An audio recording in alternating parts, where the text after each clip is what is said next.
Welcome to Valley News Live at noon. New for you at noon, 6 Baltimore police officers have been charged in the death of Freddie Gray, one of them with second-degree murder. Hi, everyone, and thanks for joining us. I'm Kyle Bosch.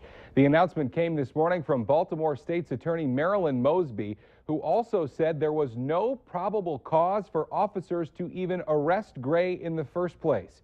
Gray's death prompted riots earlier this week in Baltimore and several protests across the country calling for police reform. Gray died on April 19th from a spinal cord injury he sustained sometime between his arrest and when arriving at the police station. Mosby says that Gray repeatedly had requested medical attention, but officers failed to get him any help. Now, also today, the Department of Justice announced a new $20 million program to fund the use of police body cameras at departments around the country. The plan includes $17 million for departments to buy the cameras and another $3 million for training, technical assistance, and evaluation. A crowd of at least 200 supporters are marching through the Twin Cities in support of Black Lives Matter after members of the movement appeared in court this morning on charges related to December's Mall of America demonstration. This is a look at the march going on. The charges range from unlawful assembly to public nuisance and trespassing to disorderly conduct. Now, Friday morning's gathering was followed by a planned walkout by students across the Twin Cities in support of that group that they're calling the MOA 36. They're urging that prosecutors drop charges against them. Students are also demanding alternatives to suspensions, more African American history taught in the classrooms, and no police officers in schools anymore.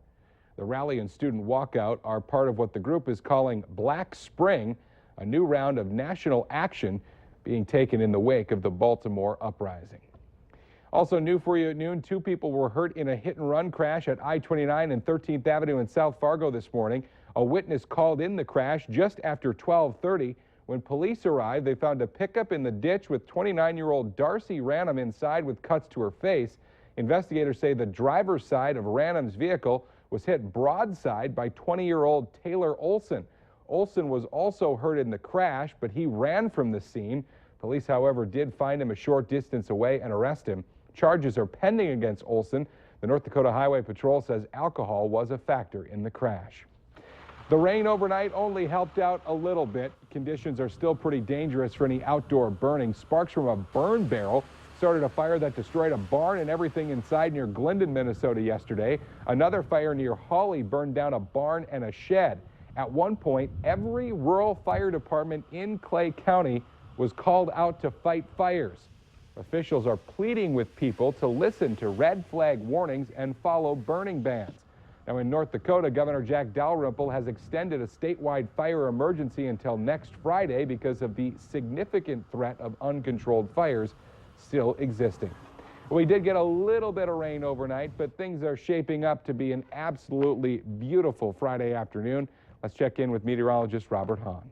A little bit of rain and quite a bit of fog around the area this morning. That has all since gone away. We've got lots of sunshine across the region, just a few clouds from time to time as we head through this afternoon. Fire danger less today, but it's not gone. We will have lighter winds today, but once again, some very warm temperatures and only that little bit of rain last night. Most areas only seeing a few hundredths of an inch of precipitation. Right now, temperatures a mix of some 60s to right around 70. 70 in Jamestown and Sisterton, 68 degrees here in the Fargo-Moorhead area. There it is, hardly a cloud in the sky, and we'll see just a few clouds from time to time. And with no clouds around, no precipitation, the rain that we did have earlier this morning, that has pushed well off towards the east. Today, a beautiful day with temperatures warming well into the 70s. Tomorrow, it's going to be windy once again, and it's going to be hot.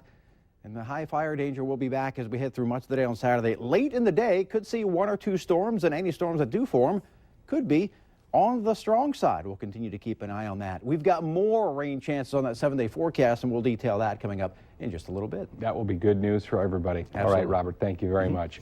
Well, people in Grand Forks can now have recreational fires. A citywide ban on them was lifted as of today. The Grand Forks Fire Department says recent moisture has allowed them to lift the ban, but they are cautioning people that the area is still under a moderate fire danger, and they ask that people use common sense with fires when conditions are dry and windy. Certain rules also still apply to the burning of recreational fires in Grand Forks. To see the entire list, just head to our website, valleynewslive.com, and click on this story. New rules are coming to try and make oil trains safer. Today, Transportation Secretary Anthony Fox and the Canadian Minister of Transportation announced a new set of regulations for both countries. Among other things, the rules require tank cars have thicker, stronger shells and enhanced braking systems. They also impose a stricter speed limit on trains carrying oil and other flammable liquids. The regulations will go into effect in October. It's a response to dozens of fiery train crashes in the U.S. and Canada over the last few years, including one in Castleton in 2013. Remember, if you want to stay updated on breaking news and weather throughout the day, just sign up for our Valley News Live text alerts. You can head to our Valley website, valleynewslive.com. Right on the homepage, just click on the text alerts button for all of the details.